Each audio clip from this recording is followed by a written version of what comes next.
jaws close behind me, and the story changes once more. I am Orpheus. I charmed the ferryman, so we drift across the Styx.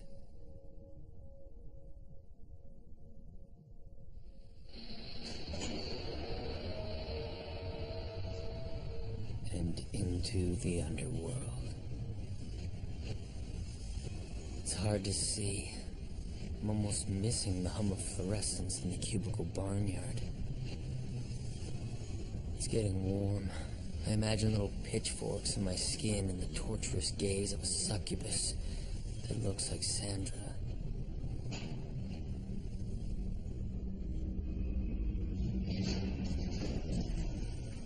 I smell sulfur and pray it's just a nervous bowel.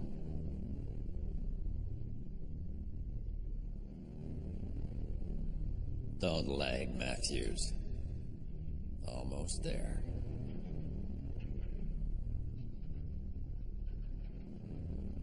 Almost where? To meet the king? To see the face of Hades?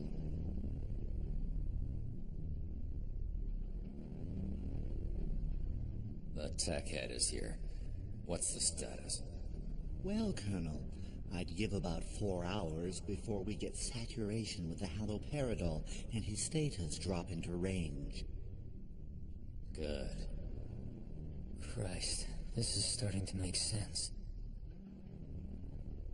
Terrible sense. Matthews, this is Major Wyndham, our base surgeon. He'll be assisting him. Major? We need you to monitor chip parameters in the pre- and post-insertion states. You're welcome to check the subject's vitals before we begin the procedure.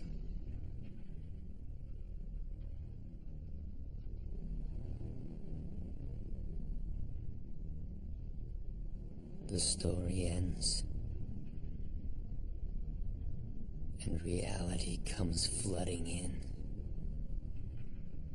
I'm treading panicked in the wake of old dreams, sinking deep into something of my own design. A nightmare brought to life.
Ghostly footprints on ever-shifting soil. Scales tipping between cherubic faces and brittle bones. A newborn's gasp heralds the sun's collapse. It's only a matter of time. The flow of ages and eons, the infinite river, hurtling the twisted and frail, the brash and stoic towards a lasting singularity. Engulfed in the pendulum's thunder, the dust of then echoing in the halls of yet to be. This is all we know. A subatomic ignorance.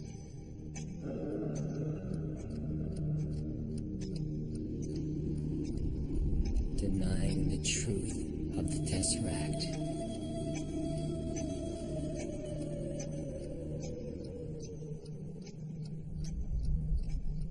That somewhere, beneath the dust of the very small, lies the spidery construct of Kronos. Each strand of time ensnares every speck of space simultaneously. Yesterday and tomorrow implode under a new school's gravity.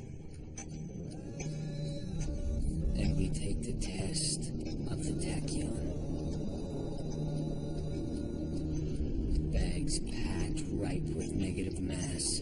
A first-class flight to the whirlpool's edge.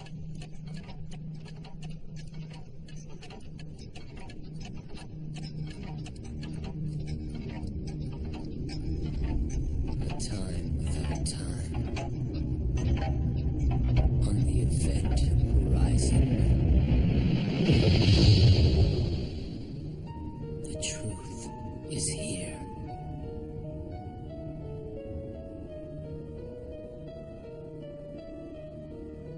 Frozen in the clarity of forever.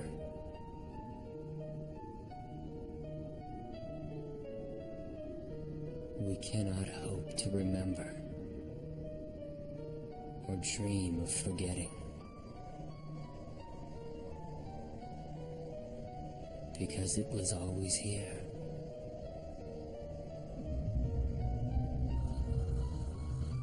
Alive in the now.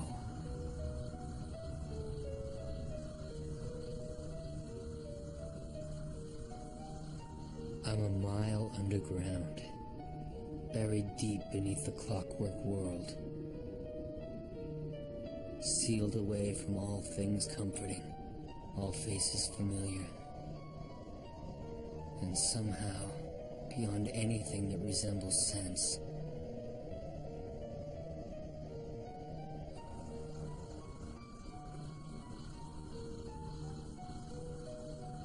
I know this man. My gut's screaming again. It's saying that this fucked game I've been forced to play has bigger stakes. That it goes way beyond me, my job, or my city. That my hand is one short of a straight flush, and he's the wild card. But he's a prisoner. A prisoner with a top-secret NATO file. A prisoner who's about to become a military lab rat for technology that I helped develop.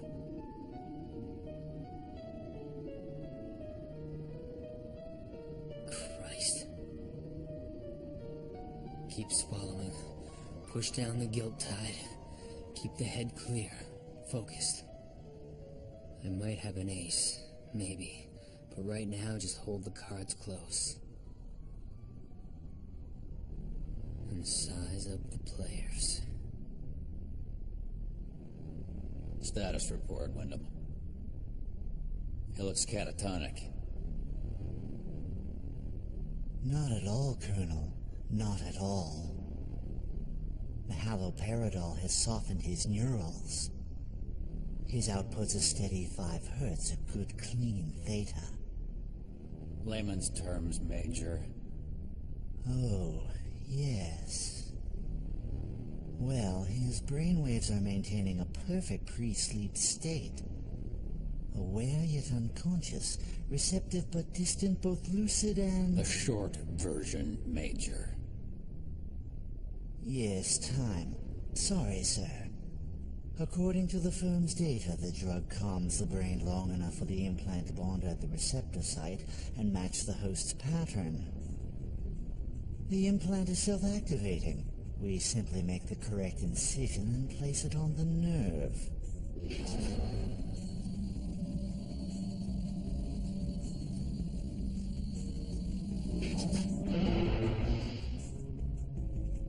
Then let's do it. Slice and dice time, gentlemen. Matthews, get ready to monitor your hardware. Yes, sir. None of this was in the brief. I thought the tracking software I coded was for equipment or clothing. Not this. Insanity. I've got like 5 minutes to get a grip on the schematics. My head's been a goddamn particle accelerator recently. Time to put it to work.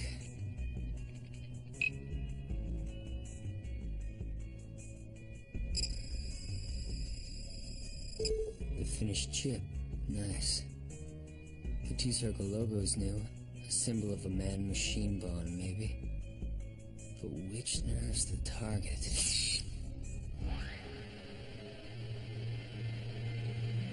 Oh, shit. It's going behind the eye.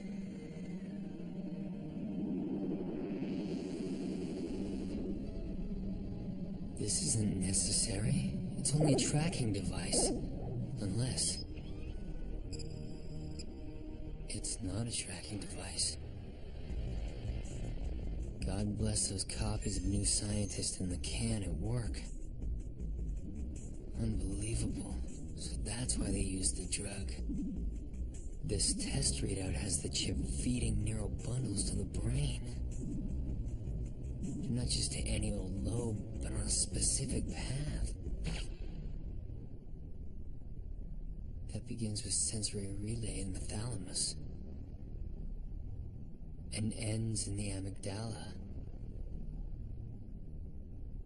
The fear center. So is this sterile? Completely. The decontamination field is active and the plasma scalpel sears as it cuts, eliminating blood loss. Plasma. We used those down south, killed some cattle, stripped some organs, and put on a good light show for the ranchers. Poor things. They must have been scared to death. They're just cows, Major. Hamburger. Not like our friend here. Come on, faster. Time to pull the damn rabbit out of my ass. Biocom contracts always provide alternative research, even failed options. Just have to roll up my sleeves and get a little dirty.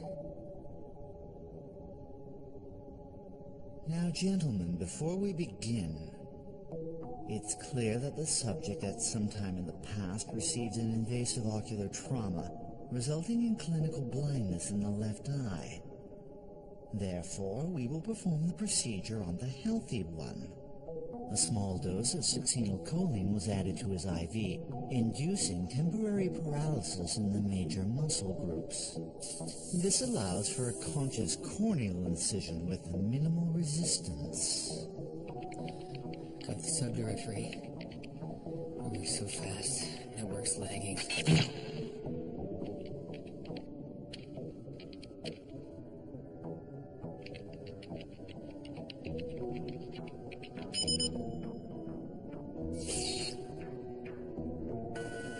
Shazam! Attachment to the primary nerve group in the hand.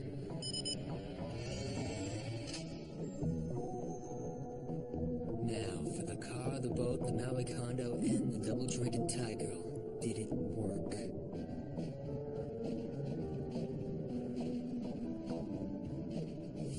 Hurry.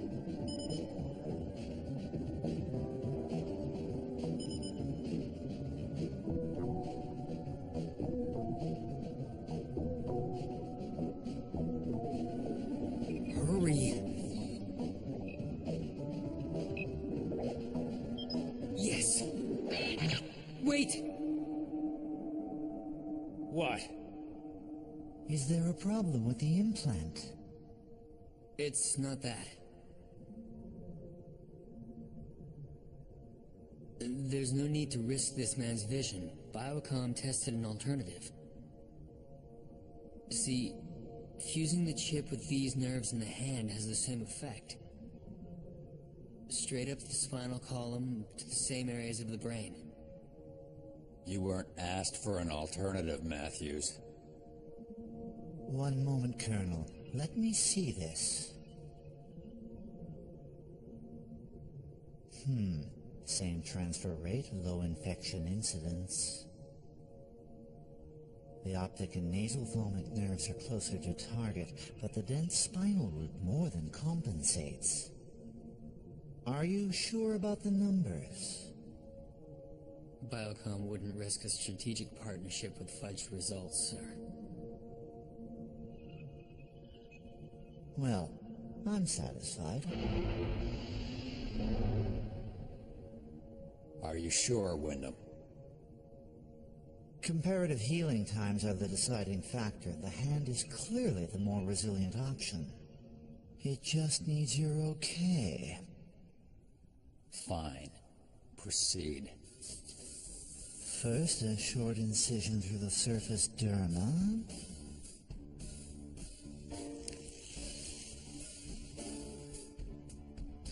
Then an opposing cut to reveal the radulum on your nerves. Just like in the field. Already cauterized. Yes. Colonel, I also took the liberty of checking the new fusion sequence. The chip has the alternate method stored, so I don't see any flags to raise.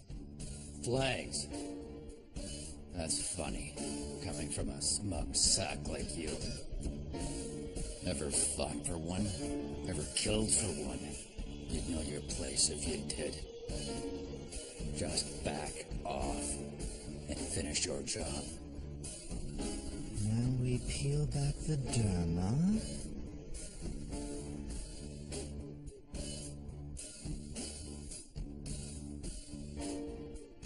And make the insertion. Sounds good, Doc. I'll do that. You can be an asshole all you want, Colonel. But I'm getting what I came for. Minimize the procedure for a second. And snarf the log files of the chip outputs.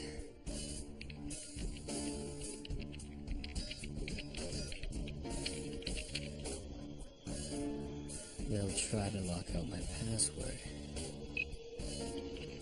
But this authentication key will keep my access open until the contract's over. Which means somebody's got a gremlin. There. It's done. I played my ace. But the hand's not over yet. The Joker is still in the deck. How's it looking? Excellent. No complications. Well then, we should thank General Briggs for finding us a suitable candidate. If testing goes well, the entire force will be outfitted by the end of the month. The enemy won't know what hit them. I bet they lose their minds. But don't take my word for it. How would you feel if the sky began to bleed? How would you feel, Major?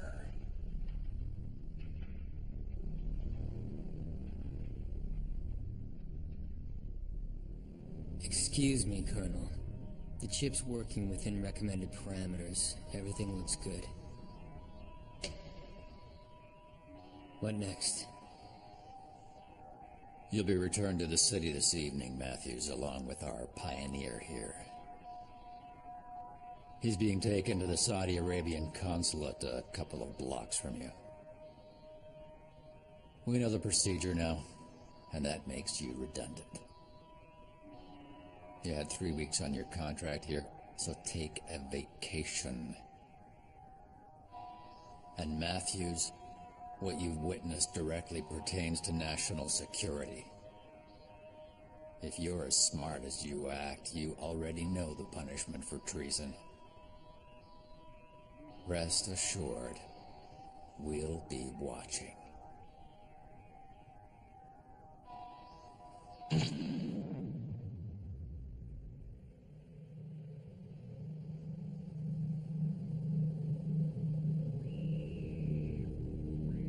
What do you see? What's happening?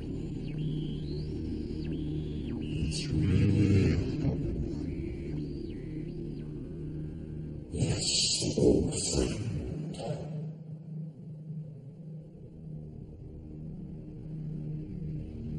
It was only a matter of time.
Moments are small things.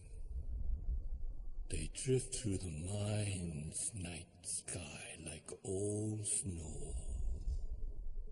If enough come, they cling to each other. Like mothers to their frightened children, huddled close, bowed in silence, awaiting the flash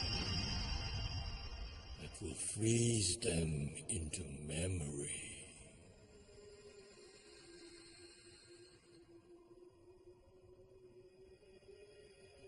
Ice on the mind's landscape, cold and smooth and gleaming, and the door may never come.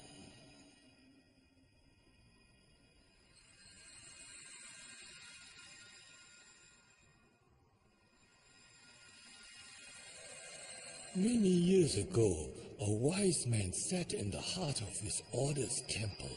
Through a life devoted to self-mastery, he had grown to resist the pull of earthly longing. Here, he wore the necklace of life, the lengthy rope of suffering that held aloft tiny pearls of joy with quiet strength and dignity. The monk was content. The only goal left to achieve was enlightenment, and many students of the temple believed that he would attain it within this lifetime. In moments of deep meditation, he shared their hopes.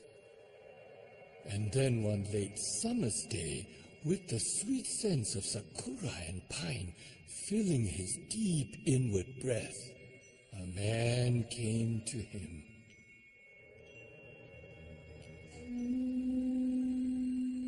The man was known to the sage. He was a kind immigrant who gave generously and often to the order's many causes. He also made powerful medicines for the nearby village and was compelled to ease the hearts of those that withered from the Great War's sickness. Years before, when the man was to take a local scholar to be his bride, the monk was honored to perform their marriage ceremony. It was a day of great joy, much unlike this one. The man grieved, his eyes burned with the sadness of a love lost too soon. The monk listened to a tale etched in sorrow. It was of a slow and painful decay, of a vibrant life that succumbed to the body's own betrayal.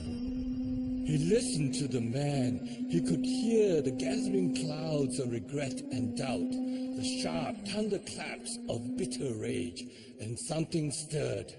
Distant tremors rumbled deep within, and he remembered the gentle face of a young woman from the village, the warm and loving eyes that were now closed to this life.